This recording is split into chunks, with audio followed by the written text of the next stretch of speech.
Hi, everyone. This is Ben with Argo. I'm excited to welcome you today. We've got a panel of ex-visa officers who all work with Argo to help clients like you pass their visa interviews with us today. And today we're going to be talking about 221G, what many of you will know as administrative processing, AP. It's when your case is pending. It's when you go to your interview and they don't give you your visa immediately and they don't refuse you immediately. You are just stuck in limbo. And a lot of our students, a lot of our clients get in the situation. They don't know why they got into the situation. They don't know what their next step is. They don't know how to interpret these papers that they've been given or the status that they find online about their case. So hopefully today we're going to be able to shed some light on all of that. And we're going to be drawing on the experience of three of my colleagues here at Argo.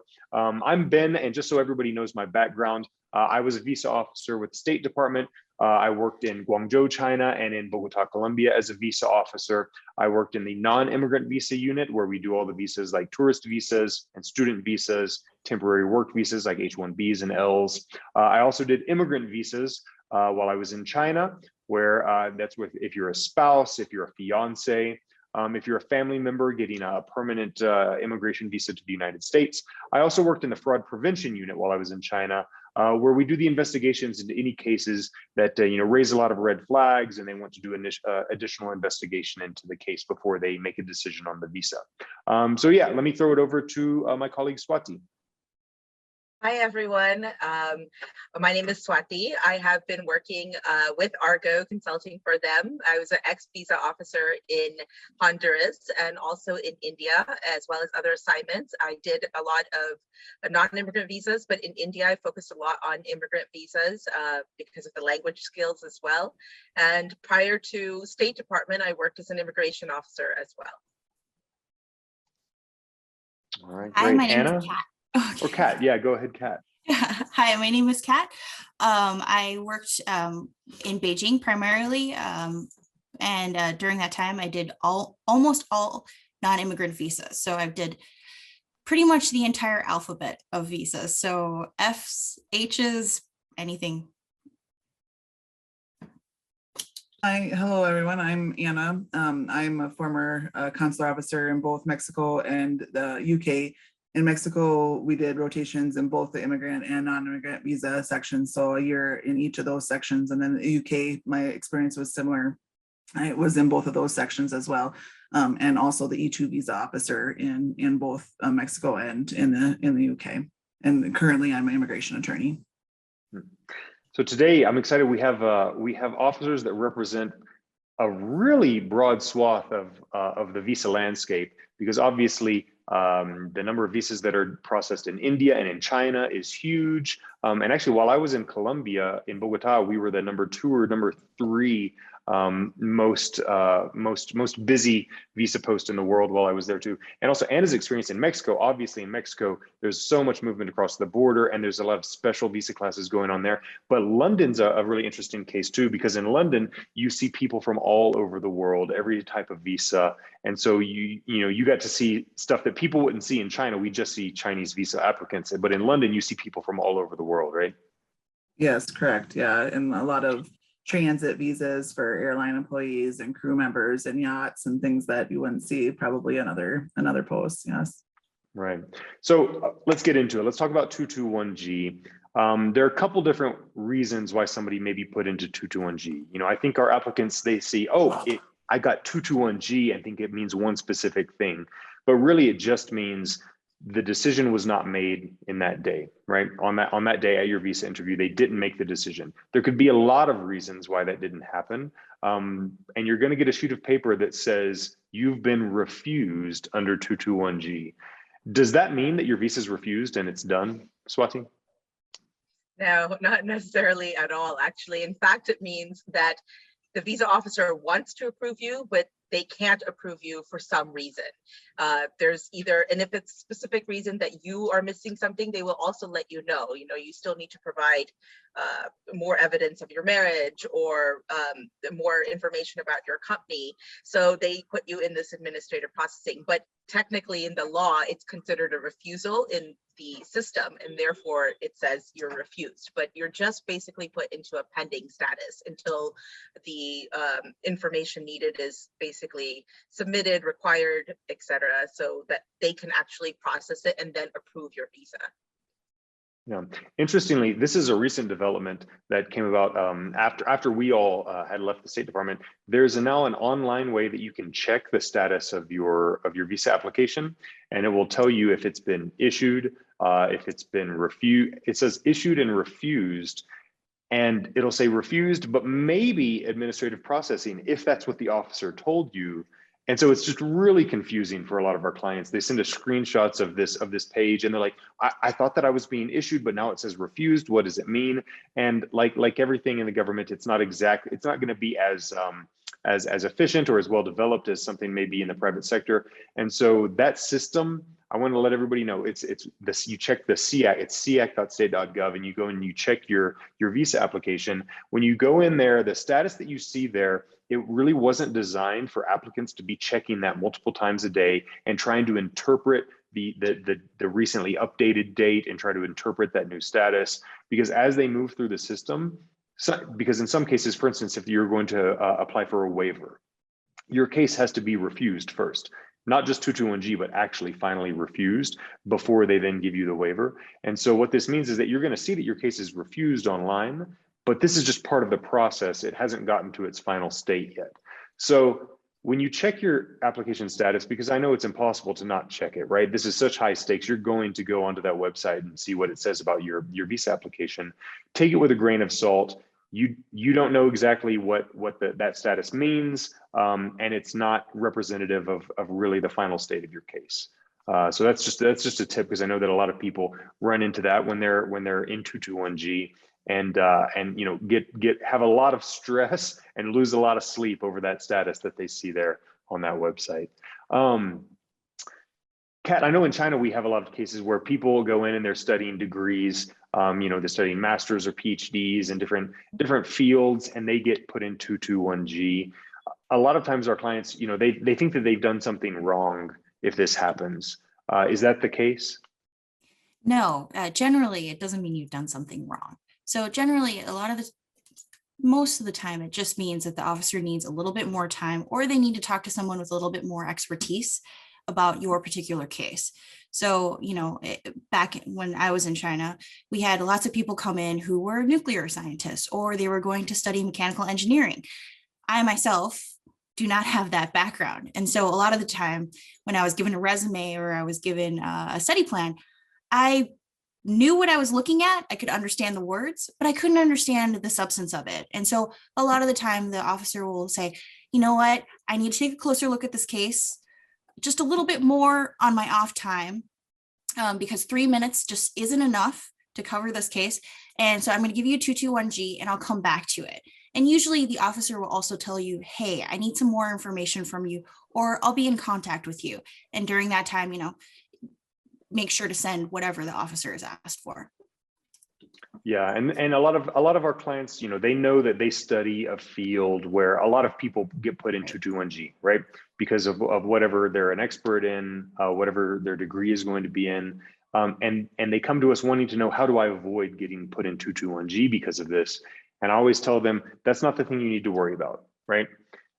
If you get put into 221G because of the field that you're studying, that means the officer wants to issue your visa, but there's this mandatory process that they're going through. So that means you succeeded at getting them to recognize that you overcome 214B, and you can watch our other videos. If we won't talk about 214B today, we're just talking about 221G.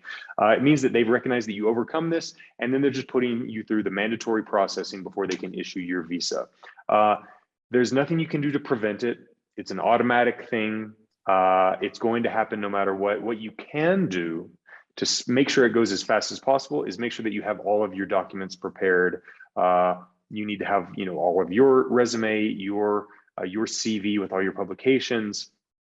your advisor's information, resume, all their publications, your study plan, etc. The sooner that you just provide all this information, the sooner that they are going to begin your processing, and the sooner you will be able to get your visa. Once that does begin, though, there's no way to really speed it up. You can't say, oh, my program start date is on this date. Can you please speed it up for me? It's really just, it's just going to happen, and it's going to take an indeterminate amount of time. You can, at the time of your interview, ask for them to expedite it for you. But unless you have a really exceptional circumstance, it's probably just going to be normal processing. So what's the takeaway from that is be prepared with all of your information when you go in for your interview. And two, book your visa interview as early as possible.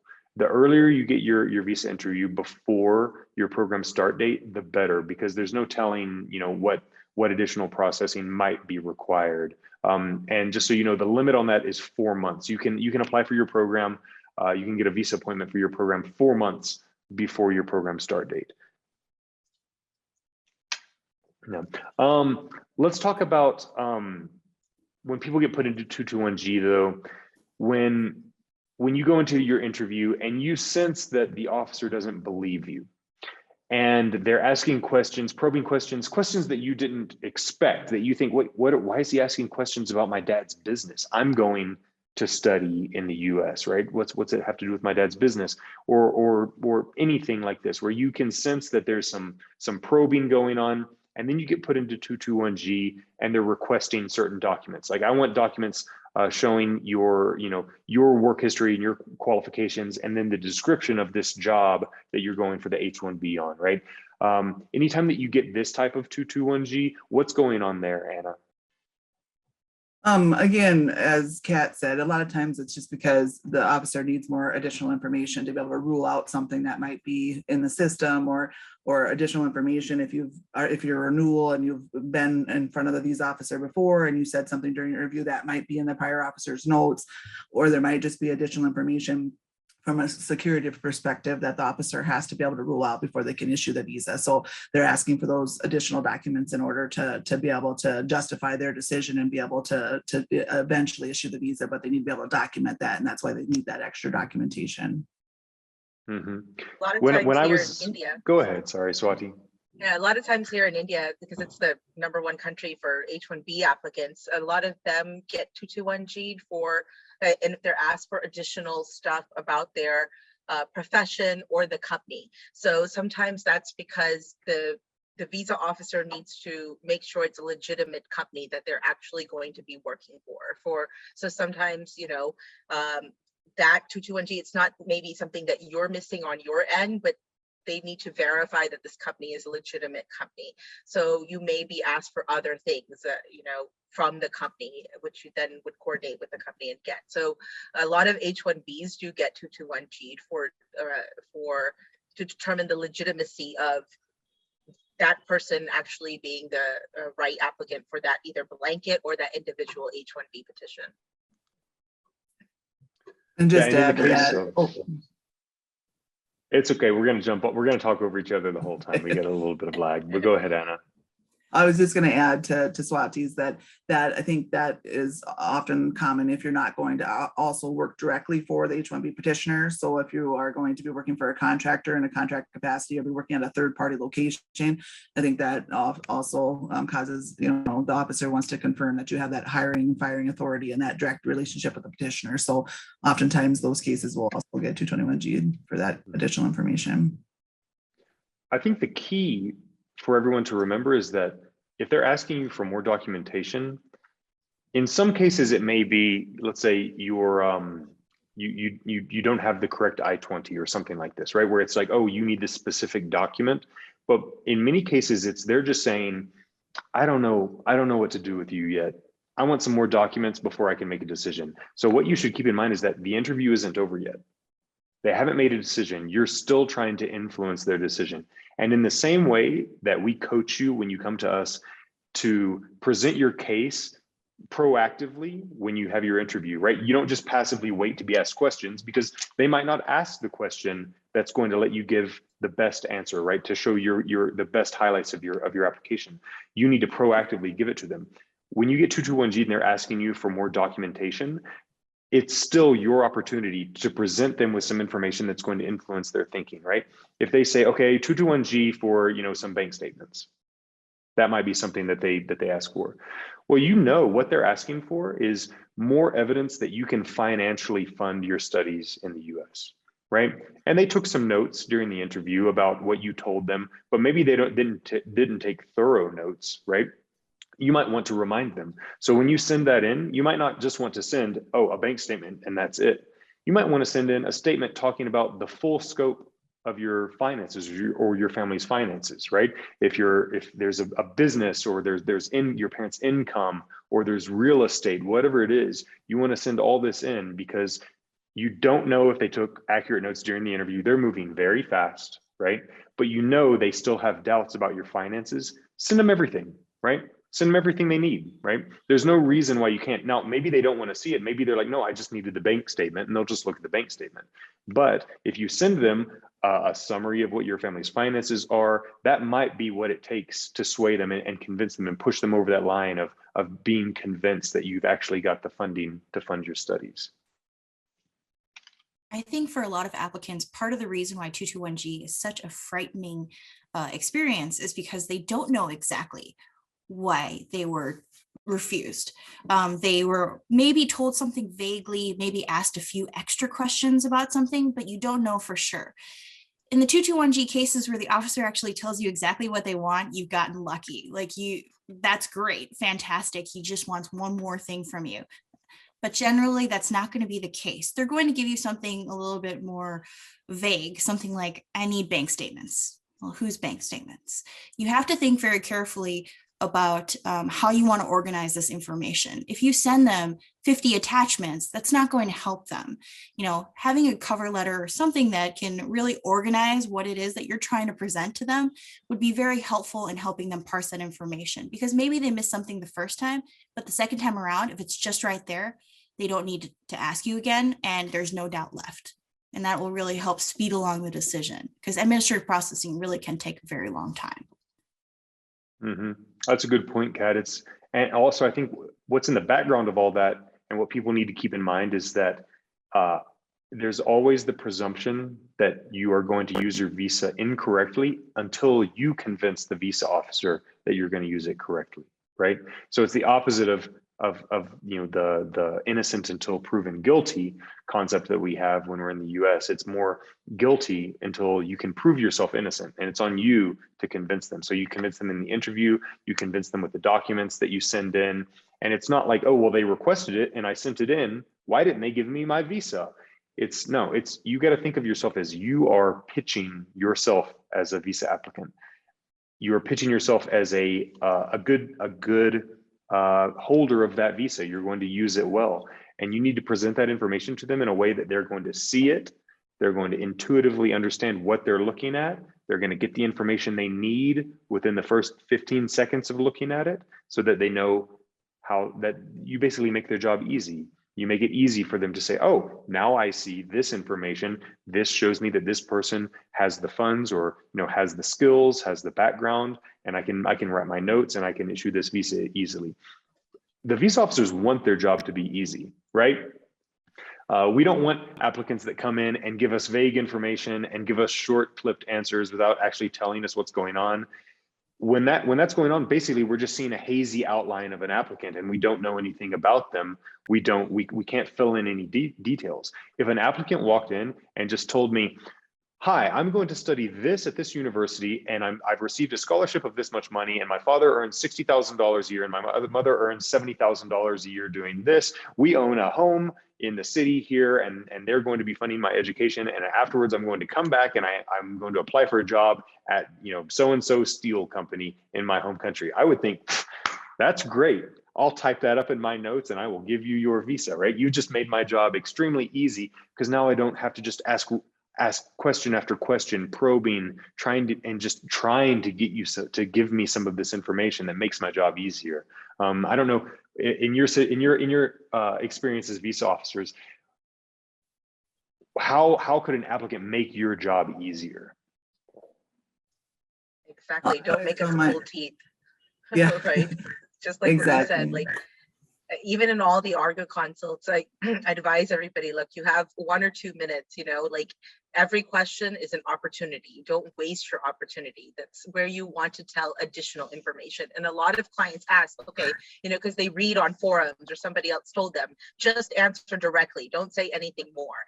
And I can't tell, them or emphasize enough how much it works against them to do that, because they sound rehearsed, they sound robotic. They're making it frustrating for the visa officer when they have to ask a follow-up question to a related question. So, like if I have to ask 4 questions just to kind of understand why you want to study what you want to study, instead of, you being able to give me a complete answer, then you're wasting your time, your precious limited time, and also the visa officer's time. And instead, if the visa interview can be done in 1 or 2 minutes and 1 or 2 questions, the visa officer is very happy, and yeah, so it happens.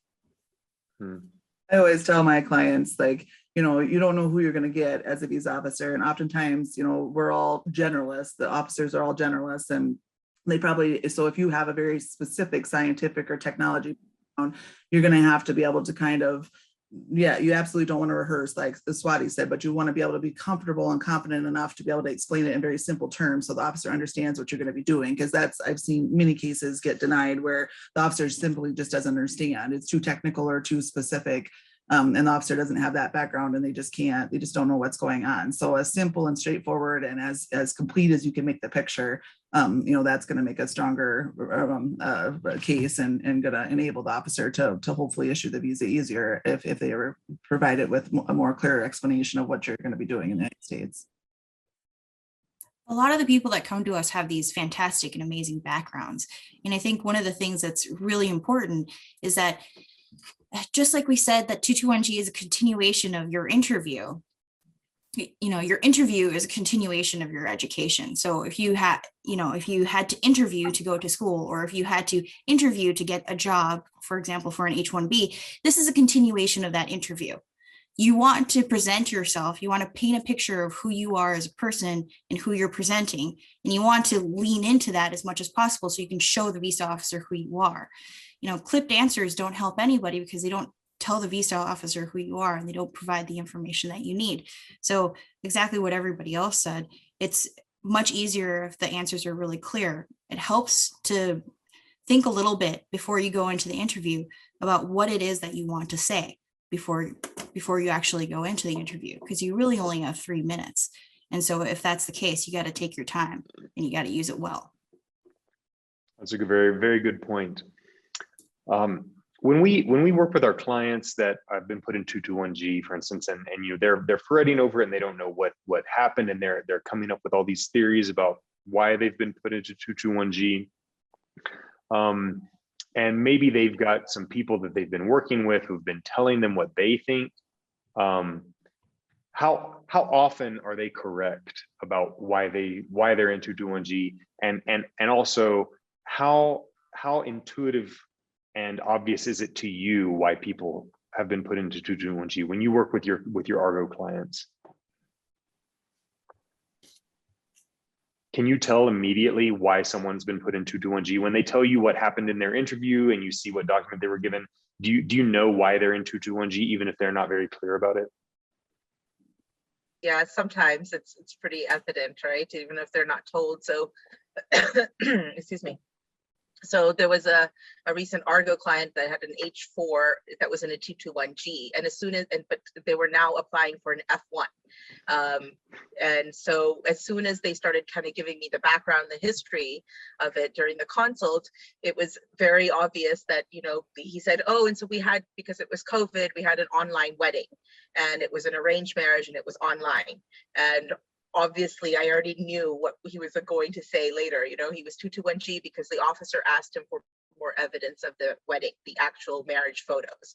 So you can tell what's coming as soon as they say it, pertinent to their case, right? Mm-hmm. Yeah, that's right. I think it's just because we've done tens of thousands of these, and so we know. Yeah. Immediately. Yeah. Yeah, and just to follow up on that one, and for that client, and maybe there's a lot of clients that are like that, where if you get a 221G, it could be in any category, and then you think, okay, well, I'm 221G'd in that, but I still really need to get to America for XYZ reason. So let me try to apply for a different visa category. Now, what's going to happen is your other visa category, if you actually do that interview, you're probably going to be 214B then, because they haven't made a decision, you haven't completed your 221G case. So, and you don't want to come across as, well, I'm just, let me just kind of throw the dart and get whichever visa I can get, because that's going to actually work against you. So you're better off resolving the issue of why you have been 221G'd and satisfying the officer for that particular case than hurting yourself and harming yourself further by just, visa shopping for a different kind of visa category. Because then you will actually have a denial in the system, a 214B denial, and then you'll still have your 221G case pending. So you don't want to do that to yourself. Right, and I often tell my clients, if it's depending on the reason for the 221G, it probably is likely going to apply to a different type of visa class anyway, right? So if you have a 221G pending, you're probably not going to jump ahead in the queue if you apply for a different visa class, because likely, depending on what the reason for the 221G is, you're going to get 221G'd again, and then you just set yourself back even further. If that happens, that's the best case scenario. What Swati is describing as the worst case scenario. So either of those, you're not achieving your end goal by applying for another class before resolving the 221G. I wish there were just a blanket statement, blanket advice we could give everyone. Like, if you're in 221G, can you apply again for a different visa class or apply somewhere else, right? But it really isn't so clear. Each case is different. We would be able to talk to you and figure out why you're in 221G, what's the nature of this 221G, and if it's something that you can do anything about, or if it's something you just have to wait, if you can reapply for a different visa class. I had a client who applied in China, in Guangzhou, applied for a visa and was put in 221G. Basically it was the type of 221G which is where they asked for some more information and they weren't ready to make a decision yet, right? And so he submitted this information, but then the pandemic hit and his case got caught up with probably a bunch of other cases that just didn't get dealt with when people stopped coming into the office, and then things got misplaced. The people that were in charge of these kind of just lost track of where these cases were in the system, and he didn't know this. They're not going to contact you and tell you, hey, we've lost your case, right? Actually, a lot of people contact us and they say, I've been in 221G for 3.5 years. What do I do? In these cases, definitely get in contact with us, because I can assure you they are no longer processing your case. It is in the bottom of a drawer somewhere. So what happened is he had been waiting and waiting and waiting and didn't hear anything. And these days, they've cut down on the number of consular information units, where there's actually emails arriving into the consular sections that then they can see what people are saying. They have local staff who understand visas, who are then funneling this information to officers who need to make decisions on inquiries and new information people submit. Now all of these inquiries are going through the third-party contractor that just sees in the system that there's a 221G, and they just respond with a template email that says your case is in 221G. It doesn't matter, because we all know that if an LES received an email, sorry, this is the local staff at an embassy or consulate. If a local staff receives an email and they see that a case has been pending for 3 years, they understand the process to the point where they will tell an officer, hey, they say their case has been pending for 3 years. And an officer will think, oh gosh, let me take a look at this. But this third-party contractor never actually deals with the visa processing at all. And so they don't know, and they're not even going to see that this has been going on for 3 years. And they just send it back, nope, you're in 221G. So a lot of people have no way to get any forward momentum on their case. This guy was in this situation. So he just scheduled another visa appointment in Beijing at a different post, right? Because that's where he was living at the time. Over 2 years had passed. And he went in, and he got 221G there because they said, well, you've got another case pending in Guangzhou. In Beijing, they didn't know how long his Guangzhou case had been pending. They just knew he had a case pending. So he had this situation going on in 2 different posts. And I was able to work with him to be like, okay, listen, here's what's going on. let's go for the Beijing case. We're going to try to abandon this one in Guangzhou and just get Beijing to move forward. And basically, with submitting some more information to Beijing, we were able to get Beijing to realize Guangzhou had basically just dropped the ball on this guy's case. And then Beijing is willing to move forward on the case when they realize that Guangzhou hadn't actually processed this case correctly, right? If they thought Guangzhou was doing something with this, they would have said, no, Guangzhou needs to do what they're doing with this. But they could tell, okay, Guangzhou actually dropped the ball. And so we're going to move forward on this, right? So in each case, we can kind of see the dynamics of what's going on, of how the officers will react, of how we can get them to move forward. It's not always easy, and oftentimes we have to be very creative in how we do that. But there oftentimes is a way forward. It's just, we rely on our years and years and tens of thousands of visas that we have under our belt to try to find that way forward. Maybe it's a congressional inquiry, maybe it's legal action, maybe it's legal net, maybe it's one of these things, but there's oftentimes a way forward, even if it's not immediately apparent. So if you've been 221G, let's say you've been 221G'd for a while, and then you get the notice saying that you've been 214B'd, right? But you've got your program date coming up in a month or so. Do you need to wait to reapply? If your program date is in, let's say it starts in January, we're filming this in December. If your program starts in January, should you wait or should you reapply again? What would you say, Kat? Are there situations where you should reapply again? Yeah. If there are situations where you should reapply again, sometimes, and I find that the applicants, especially the ones that come to us at Argo, are generally pretty good at figuring out exactly what went wrong in their interview. They're very good at picking up these micro expressions or the questions that were asked a few too many times. And they can usually help us when they come to us and tell us, this is what I think it was. Am I right? And generally, we can either confirm or deny that based on our experience. If you are, a legitimate student and you're going to the United States and you want to study, of course, you want to apply again. Now, what we always advise people is we would prefer if you could give it more time between the two applications, especially if you've just been refused, because think about it from a human standpoint. If the officer has rejected you, the person who you're trying to go to for an approval probably sits 2 windows down from this person and has dinner with them every night. And so this creates an awkward situation where you're trying to get your case through by someone who knows the person who rejected you in the first place. That's especially the case if you stay with the original place that you had applied. So what you need to do is you just need to prepare much more carefully. So you take what you've already learned from the original interview and you go through and you figure out if there's anything that you can do to mitigate this rejection. And I think that's really difficult, and it is very nerve-wracking for applicants because they don't know for sure what it was that sent them to 214B. But if you're a legitimate student and you're going to the United States and you want to study, of course you want to apply again. And one of the first things that the officer is probably going to ask you is, what has changed? Well, you need to figure out very carefully what it is that you missed out in your case that really made the officer say, this is not going to work for me, right? And find a way to get the next officer to push through that approval. And that's what we would suggest.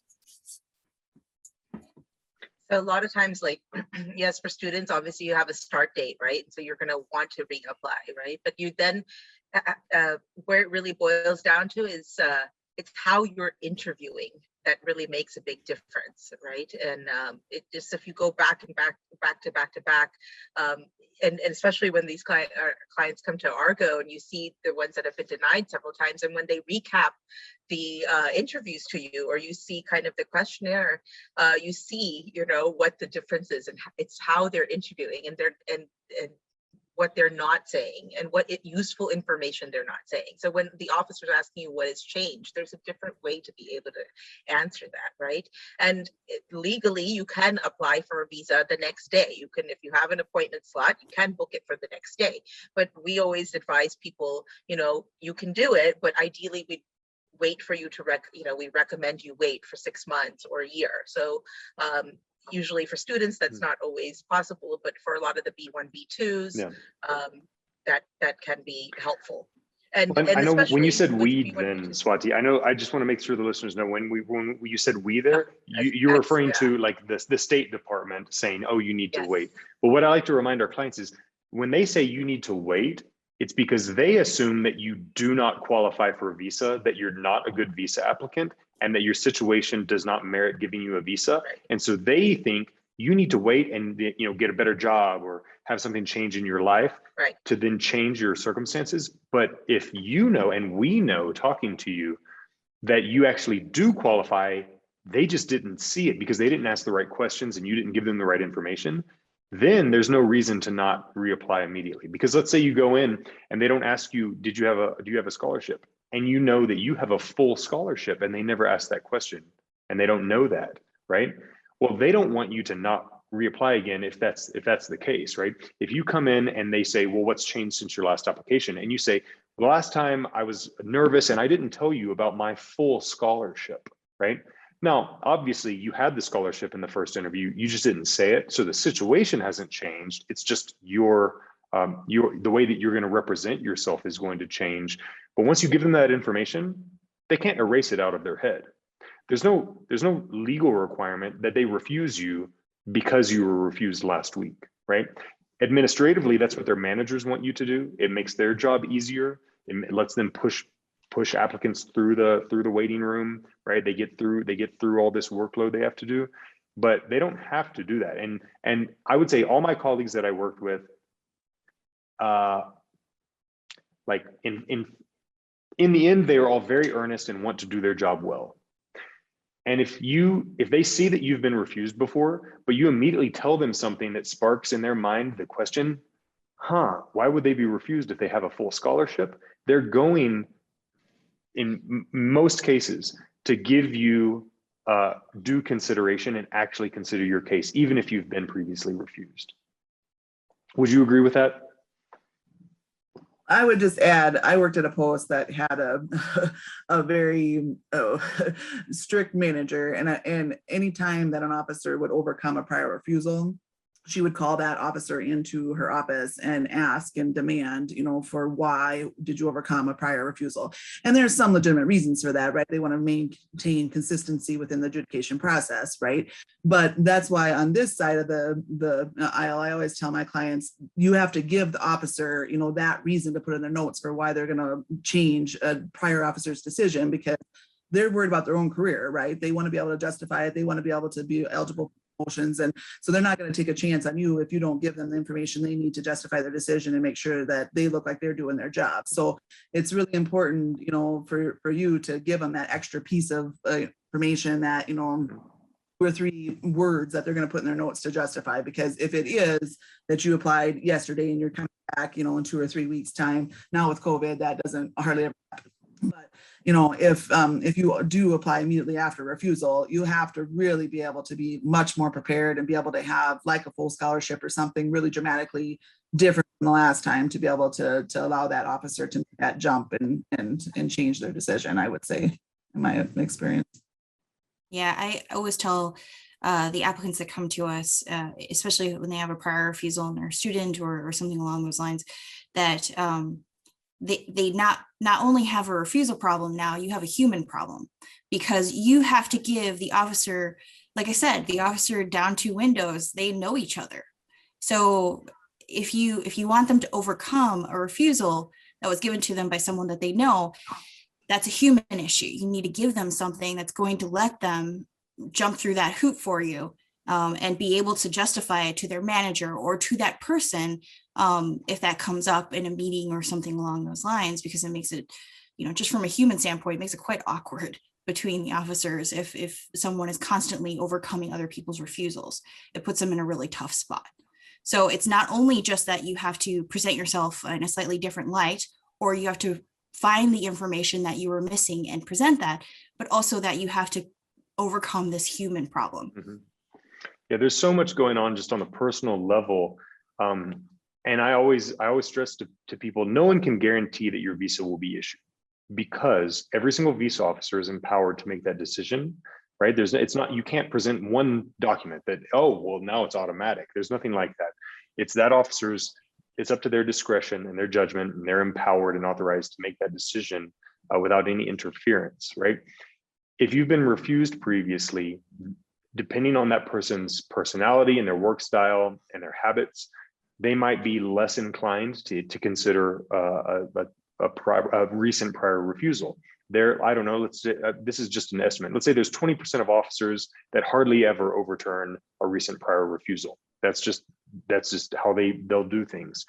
But then there might be 20% that really want to give that case an extra look. Oh, they've been prior refused, but they paid their 160. They've waited in line. They get my due consideration as if it's their first time, like any time, right? And then maybe there's the 60% in the middle where it's kind of variable. Like maybe they're just going to try to get you through as quick as possible. But if you present some good information, maybe they'll give you some more consideration and actually, give you an opportunity to present your case. So there's a spectrum of officers there. Also, I will say,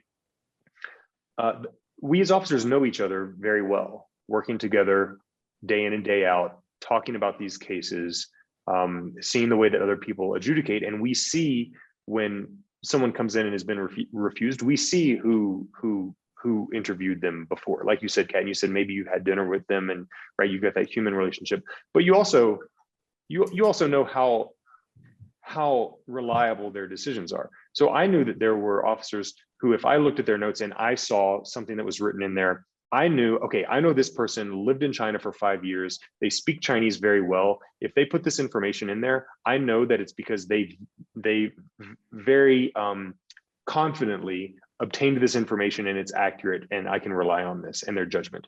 And there were other officers who I knew did not speak Chinese that well. And if you've been in an interview, you may have encountered this, that the officer that you interviewed with did not have a lot of linguistic skills. And so when they put something in there, I might think, well, maybe they didn't really understand because their language skills are not that great, right? So I can kind of interpret, oh, who did this previous interview? So there's just so much going on that you shouldn't give up hope, right? Because you don't know what the situation is in that office where you are. What you do know, though, is that there's no legal requirement that they refuse your visa again. They can take a look at your application again, listen to what you have to say, and decide to issue you the visa even though you've been refused. They can do this. There's nothing automatic. The decision is not made before you go into the interview. You know that you'll be able to walk up to that window, and they'll say one thing to you. It might be, what are you going to study? It might be, oh, you were previously refused. It might be, what's changed since your last application. They're going to say one thing to you, and they're going to give you a chance to say something. And that's your opportunity, right? That's when you can say something. You'll have 10 seconds. You can say something that could influence their thinking, and they do have the power to overturn that decision and issue your visa. Is there anything you guys would like to add to that? I know that was a lot of my own personal experience. What if you've been refused? What about choosing a different country? Because in this day and age, if you get an emergency appointment to attend your studies on time and you've been refused, they will not grant you the emergency appointment again. They'll see, okay, you were just recently refused. You can schedule an appointment. Obviously, everyone is able to pay their fee and schedule an appointment, but they won't grant you the expedited appointment. So maybe your appointment would only be a year in advance, a year out, way past your planned date that you want to start studying. And so a lot of our students now are going to other countries to apply. Let's say first, what if you've been 221G'd and then you decide, well, I want to go to another country to apply now because I've been 221G'd and I'm just pending in 221G. What would you recommend in that situation? The 221G, if they're 221G and decide to go to another country, I would not recommend it because it's just going to add a layer of complexity to your case because you're now a third country national. And, you know, if your host country, the visa officer at your own host country, like at your country, refused you or in a 221G status, they've already, you know, they're asking for something or they need to get some additional information or do some internal processing. So it's in a bit of a wait and a watch. So the officers in that country will know best at that point. So if you're now going to another country, they don't really know. There's now questions of, okay, well, what are the ties also to your home country? You know, you're adding layers of complexity if you go somewhere else just to kind of circumvent. And I don't recommend it at all, especially in a 221G status. Yeah, definitely frivolously going to a new country to apply is not what you want to do. You definitely want to apply in the same country to the greatest extent possible. You don't want to be just hopping around from country to country. In your home country, you're going to have the best shot. If you've got long-term residence somewhere else, you know, that's gonna set you up for a good chance there. But even then, sometimes it still might even be better to go to your home country just because the officers issue visas when they are comfortable. When they're encountering a visa applicant that looks familiar to them, right? It's someone that they've encountered, you know, dozens and hundreds of times before in the exact same situation. It makes it easy for them. All of a sudden, you're from a different country. Well, they don't know anything about that. They don't speak that language. They haven't been trained in that, and all of a sudden, they're in you know in murky waters and they don't know what to do. So definitely in your own country. But there are some times where, let's say that you can't get an appointment in Nepal, for instance. Because we do have a lot of clients like this who then will apply in India because they can get their appointment in India. If your program starts in January and you can't get an appointment until November of next year, then you've got to do it. You know, we're not going to say don't do it. We're going to say, okay, do it, but you got to be well prepared to go in there and answer, what are you doing here? You're from Nepal. What are you doing in India, right? And so you definitely, you know, there's that role of if you go in passively and you're just going to present your DS-160 and walk up to the window and stand there, it's a roll of the dice, right? It can be a roll of the dice, and the dice are going to be loaded against you if you are going in as a third country national. So you've got to go in ready to stand up for yourself from the very beginning. And be able to simply explain what you're going to do again, because now you're dealing with, you know, like everyone else has said, another layer of complexity where, you know, the officer's not going to be familiar with your culture, maybe India and Nepal, not so much. But if you're going to another place where the culture is completely different, I always tell my clients, translate your bank statements into US dollars, especially if you're going to a third country, because, you know, the officer, if you tell them I make X number of dollars in, you know, whatever currency, and that's not where they're living and they have no idea what that translates into US currency, they don't know whether or not you're going to be able to support yourself once you come to the United States. So, you know, if you go to a third country, you're going to have to simplify everything in terms that the officer can understand, because they're not going to be familiar with your background or your culture in some cases. Yeah, absolutely. You know, I even hear a lot of Argo clients that ask, because in India or in Mexico also, there's options for other consulates, and you know, and also obviously in China, right? So you're still applying within the country, but you have options of where you can apply. So obviously with COVID, you know, bookings and stuff, you can apply to a different consulate within that country. But ideally, you still want to even just apply in that jurisdiction to where you belong normally. So that is something to consider, because a lot of clients do ask, you know, well, should I make the appointment in Kolkata or Mumbai, you know, and so if it's kind of all the same, it's kind of, you know, if there's a minute difference, then you try to ideally go in your home jurisdiction, because it makes it even stronger for you, because you've probably got family there, you probably studied there, your job is probably there. So anything that helps you is the decision you want to take to where you apply. The way that I present it to our clients is, if you go to a visa interview, you have a picture of yourself. It's like you have a picture of yourself and you're presenting this picture to the visa officer. If you're in your home jurisdiction, just like Swati and Anna said, they already have some parts of you filled out because they know your area and they know kind of the people that they're dealing with because they've already seen it a whole bunch of times. You go to another country, there's just so much more that's just not visible. They have no idea. There's going to be extra questions. There's going to be extra scrutiny. And if you can handle that pressure, great. But if you can't and you get nervous, this is not going to be a good experience for you. And it's not going to be a good experience for the officer. And that's why we really recommend, if you can, really go back to the same jurisdiction, even if that was a place that refused you the first time around, and you're in China and you got refused in Guangzhou, go back to Guangzhou. Because again, if you're from that place, they've already got some of your parts filled out. You only need to emphasize and to present the parts in the 3 minutes that you've got that they don't know. And you have a much better chance at presenting those parts in your 3 minutes where they already know you than if you go somewhere else. And that's really the danger. You just bring so much more risk upon yourself. Of course, there are of course reasons why you would do it, but you just got to be so much more prepared. Yeah, you don't want to be considered as visa shopping, right? Like, okay, the rumors are, oh, everybody's, the visa officers are a lot more strict in X consulate, so let me try the other consulate, or let me go to this embassy, and because that will again backfire against you, thinking like, I'm just rolling the dice to see if I can get lucky with a better or nicer officer in a different consulate. But then you're considered like, then the desperation and all that kind of stuff can come. Like, okay, why can't he just apply in his home jurisdiction if the appointment timing is the same? What is it really? What is the real intent of this applicant? So that's the other layer of complexities that you're adding to yourself.